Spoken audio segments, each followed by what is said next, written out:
Hey everyone, and welcome to the ultimate breakdown of the west side of Mille Lacs Lake. Today, we're diving deep into how walleyes, perch, smallmouth, pike, and muskies use this massive basin through all four seasons. We'll be referencing well-known spots like Myr Mar Flat, Garrison Bay, and Sherman's Flat, so you can pull out your map and follow right along.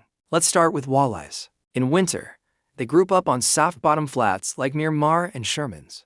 They'll move shallow in low light and drop back to the 20 to 24-foot edges midday.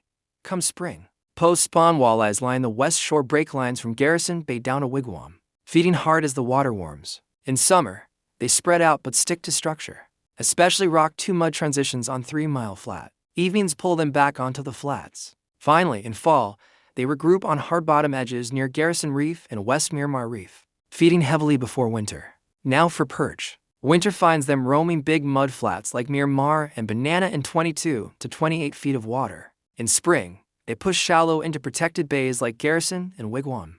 Summer perch scatter across broad flats, following bug hatches more than structure. As fall arrives, they tighten back up on the edges of Myr Mar and Banana flats. Smallmouth bass are all about the rocks. They spawn in spring along gravel and rock in areas like Garrison Reef and the shoreline near Garrison Bay. In summer, they own the reefs and hard structure, suspending off the edges on calm days. When fall hits, smallies slide a bit deeper but stay close to those same rocks, feeding aggressively. Let's talk predators, starting with northern pike.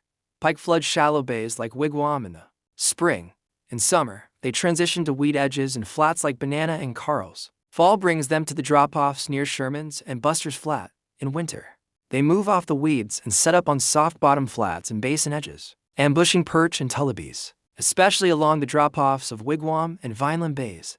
And finally, the mighty musky. Summer muskies roam the edges of big flats and reefs like Garrison and Sherman's, often suspended just off the structure.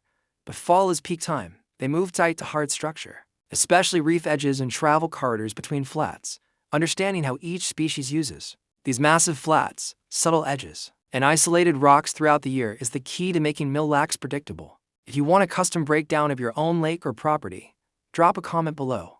Thanks for watching, and don't forget to hit that subscribe button for more in-depth content.